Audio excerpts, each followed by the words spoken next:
రైతు బీమా డబ్బులు స్వాహా చేసిన వ్యవసాయ అధికారితో పాటు మరో ఇద్దరిని అరెస్టు చేశారు సైబరాబాద్ పోలీసులు. 20 మంది రైతుల పేరుతో కోటి రూపాయల బీమా సొమ్మును ముఠా కాజేసినట్లు చెబుతున్నారు. రైతులు బతికున్నా చనిపోయినట్లు నకిలీ పత్రాలు తయారు చేసి బీమా సొమ్మును వ్యవసాయ అధికారి కొట్టేశాడు. రైతు బంధుకు సంబంధించిన నకిలీ బ్యాంకు ఖాతాలు సృష్టించి మరో కోటి రూపాయలను స్వాహా చేసినట్లు పోలీసులు గుర్తించారు. ఈ విషయాన్ని ఇన్సూరెన్స్ కంపెనీ గుర్తించి సైబరాబాద్ పోలీసులకు ఫిర్యాదు చేయడంతో విషయం వెలుగులోకి వచ్చింది. రంగారెడ్డి జిల్లా కొందర్గు మండల వ్యవసాయ అధికారితో పాటు మరో ఇద్దరిని సైబరాబాద్ పోలీసులు అరెస్టు చేశారు. వీరిని మధ్యాహ్నం తర్వాత మీడియా సమావేశంలో ప్రవేశపెట్టనున్నారు.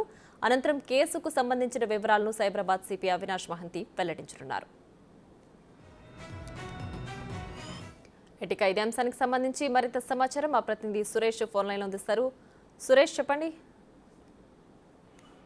రంగారెడ్డి జిల్లా కోస్గూరు వ్యవసాయ అధికారి ఒక 20 మందికి సంబంధించిన రైతుల బతుకున్నప్పటికీ చనిపోయినట్టు నకిలీ పత్రాలు సృష్టించి 5 లక్షల రూపాయలు ఒక్కొక్కరికి గత ప్రభుత్వం బీమా కల్పించడం జరిగింది ఎల్ఐసి ద్వారా. ఆ ఎల్ఐసికి సంబంధించిన ఇన్సూరెన్స్ కంపెనీకి 20 మంది రైతులు చనిపోయినట్టు నకిలీ పత్రాలు సబ్మిట్ చేసి దాదాపు కోటి రూపాయల బీమా సొమ్మును కాజేసినట్టు ఎల్ఐసి గుర్తించడం జరిగింది. అదేవిధంగా రైతు బంధుకు సంబంధించి కూడా 20 మందికి సంబంధించిన రైతులతో పాటు మరికొంతమంది రైతులకు సంబంధించి రైతు బీమా డబ్బులను కూడా తన అకౌంట్ లో క్రియేట్ చేసి తన అకౌంట్ లోకి కోటి రూపాయలు మళ్లించినట్టు గుర్తించడం జరిగింది సైబరాబాద్ పోలీసులు ప్రస్తుతం వ్యవసాయ అధికారితో పాటు మరో ఇద్దరిని అతనికి సహకరించిన ఇద్దరు అధికారులను కూడా అరెస్ట్ చేసినట్టు తెలుస్తుంది. దీనికి సంబంధించి మధ్యాహ్నం 12 గంటలకు Cyberabad commissioner Mahanti press meet పెట్టి మరిన్ని వివరాలు కూడా వెల్లడించనున్నాడు. అయితే ఈ వ్యవసాయ అధికారి చేతిలోనే రికార్డ్స్ అన్ని ఉంటాయి కాబట్టి వాటికి సంబంధించిన పాస్బుక్ల ఆధారాలు అదేవిధంగా రైతు బీమా సర్టిఫికేట్లు కూడా